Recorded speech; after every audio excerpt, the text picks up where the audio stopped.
la bienvenida a la doctora María Amparo Casar, siempre a todas horas en su juicio. Doctora, ¿cómo estás? Bienvenida. Muy bien. Vamos con el asunto de la Corte. Bueno, antes de ir con lo de la Corte, te vi muy interesada en esto que comentábamos con Francisco Burgoa respecto a la iniciativa para reformar la organización administrativa de parte del gobierno federal mediante una ley que no requiere reforma constitucional, sino es una reforma de carácter legal, pero que implica modificaciones, movido de fichas que afectan a 18 organismos. Tú tienes más o menos una cercanía de cuáles son. Sí, tengo una lista, muchos no los va a reconocer vaya, yo misma no sabía ni siquiera de su existencia, pero hay muchas. ¿Por ejemplo? Por ejemplo, no conocía yo el Servicio Nacional de Inspección y Certificación de Semillas, ¿no? Ese pues no lo conocía yo, pero hay unos muy graves, como por ejemplo dentro del Instituto para el cuidado de niños y adolescentes desaparecen una parte y van a dejar sin protección, ¿sí?, de los derechos de los adolescentes y los niños. Más grave te la pongo, desaparecen la Secretaría Ejecutiva, que se llama el SESNA, Secretaría Ejecutiva del Sistema Nacional Anticorrupción.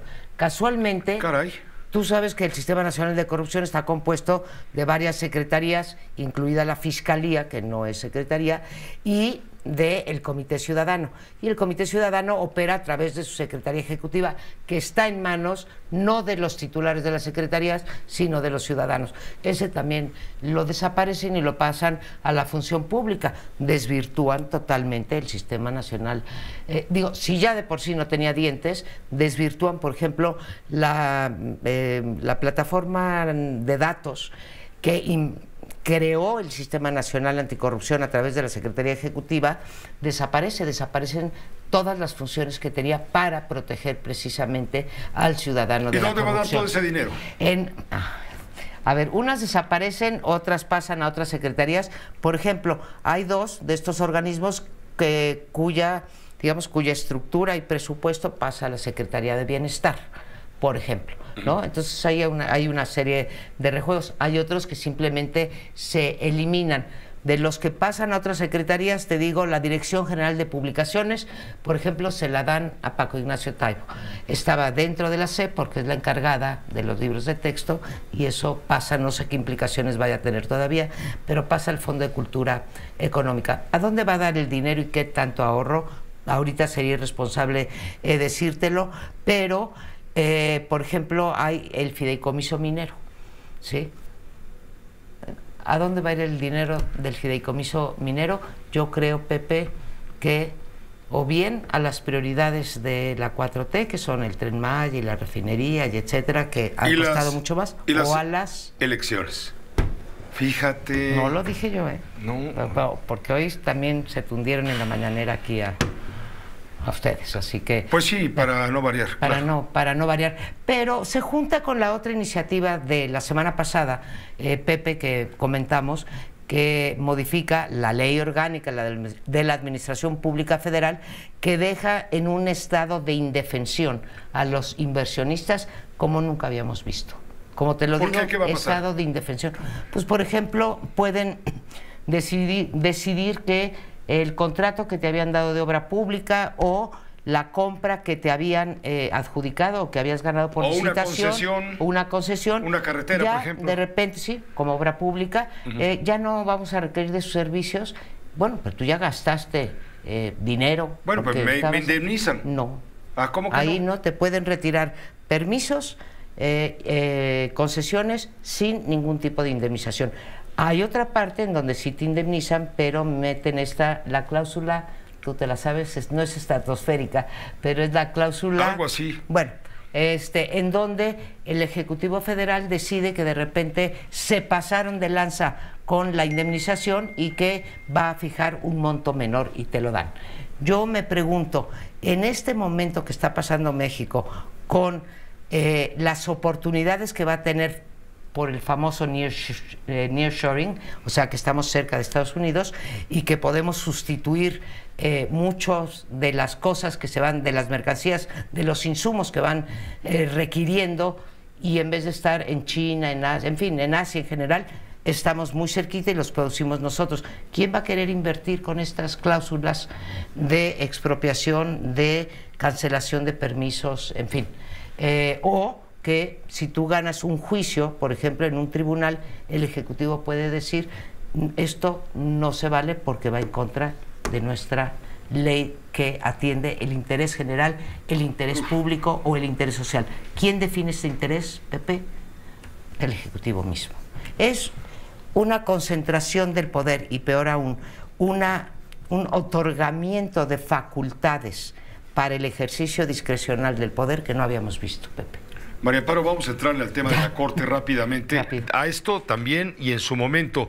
Pero la cláusula exorbitante, ya me acabo de recordar. Gracias. La cláusula exorbitante, sí. Pero ya lo explicaremos cuando haya más curso. Rápidamente, mira, te pregunta Carlos Echeverría de Durango. Sí. Te mando un mensaje.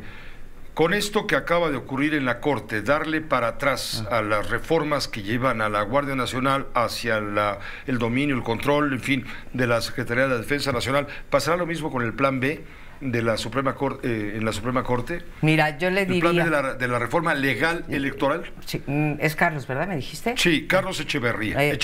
Yo le diría a Carlos Echavarría lo siguiente. Desde luego que es una esperanza, ¿sí? Nos hace sentir optimistas y yo lo definiría como un pequeño gran logro. ¿Por qué pequeño gran logro? Grande porque tuvimos los 9 votos, bueno, les hacían falta 8, tuvimos 9 ministros que se aventaron a pesar de las presiones de López Obrador. Todavía hoy en la mañana dijeron, bueno, nosotros tenemos que actuar con la autonomía que nos da la investidura de ser ministros, y en ese sentido es un gran logro. ¿Por qué es pequeño?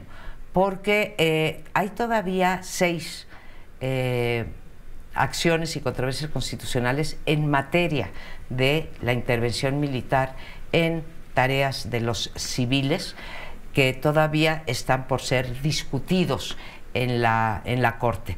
Entonces, concreto, pues sí, me da esperanza que pudiéramos conseguir los 8 votos también para el Plan B, y que sobre todo la esperanza que tenemos con la Suprema Corte ahorita es que, a diferencia del periodo en que la presidió Arturo Saldívar, están desempolvando las más de 50, Pepe, el número, en materia eléctrica, en materia energética, en materia electoral, en materia de militarización. Hay más de 50 acciones y controversias constitucionales que están metidas en la congeladora porque el exministro presidente Saldívar, expresidente Saldívar, las metió en la congeladora seguramente en acuerdo con el presidente. Entonces, lo que ha hecho Norma Piña es empezar a sacar ese rezago.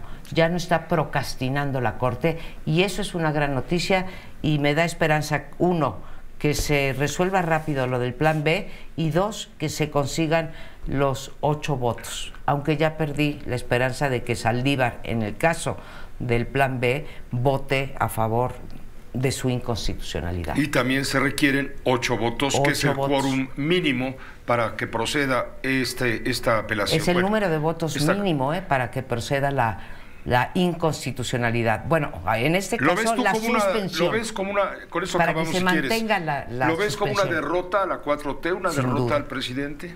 Sin duda, es una más de las que hemos tenido, ¿sí? Desde la marea rosa, por ejemplo, en materia electoral. Bueno, primero no pudo pasar su reforma constitucional electoral, eso fue una derrota. Después vino el Plan B y se lo suspendió Alberto Pérez Dayán la primera parte y Alfredo Lainez la segunda. Está suspendida. Hoy por hoy la ley vigente es la que estaba cuando López Obrador llegó a la presidencia. Entonces, sí, Carlos, sí estoy optimista. Gracias, María Amparo, como siempre. Bienvenida.